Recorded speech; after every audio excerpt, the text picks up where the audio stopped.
Hi guys, Mrs. Kohler here. We're going to go over combining like terms when you're solving equations. So in example 1, we're going to start off by drawing a line down through the equal sign. So when we do that, it splits the left side of the equation from the right side of the equation, which is good because when you're combining like terms, you can only combine terms that are together on the left side or terms that are together on the right side. So that line down the middle helps separate the two sides. So on the left side, we have 4x plus 6x. So when we combine those, we get 10x.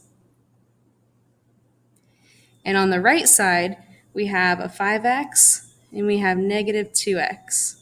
So when we combine those, there's two ways you can think about it. Either 5x minus 2x or 5x's combined with negative 2x's. Either way, you get 3x and you still have that plus 7. All right, so now we have variables on both sides, which is kind of like the part 2 video that we did right before this. So you want to get rid of the smaller amount of variables. So on the left, we have 10x, and on the right, we have 3x, which means the smaller amount for us right now would be the 3x. So to get rid of that, we are going to subtract 3x from both sides. So on the right side, those 3x's will cancel out completely, leaving us with 7. And on the left side, if you have 10x minus 3x, then you have 7x. All right, now, since we're down to one variable, we can do our order of operations backwards. So we look for addition or subtraction. We do not have any at this point, so we can move on to multiplication or division. That 7x is 7 times x, so the opposite of multiplication would be division, and we're going to divide both sides by 7. So it's going to cancel on the left side, leaving us with x. And on the right side, 7 divided by 7 gives us 1.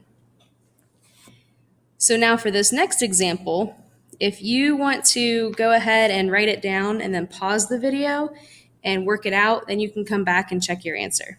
All right? So what we're going to do, just like before, split down the middle of the equal sign. On the left side, we have 3x and we have minus 2x or negative 2x. So when we combine those, we just have x. We also have this plus 5 on that left side there. On the right side, we don't have any like terms to combine. So we're just going to keep that as 4x plus 14. Make that look like a plus sign. There we go. All right, now, just like the last example, when you have variables on both sides, you have to get rid of your smaller amount of variables.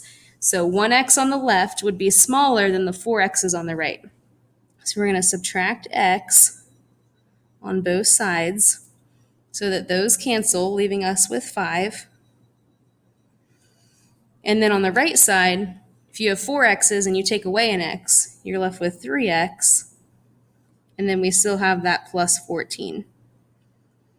All right, we're down to one variable, so we can do our order of operations backwards. First thing we need to look for is addition or subtraction. So we have that plus 14. The opposite would be to subtract 14. So we're going to do that to both sides. So on the right side, it's going to completely cancel those 14s out, leaving us with 3x. And 5 minus 14 on the left side gives us negative 9.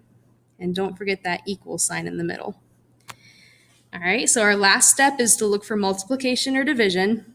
3 times x is multiplication.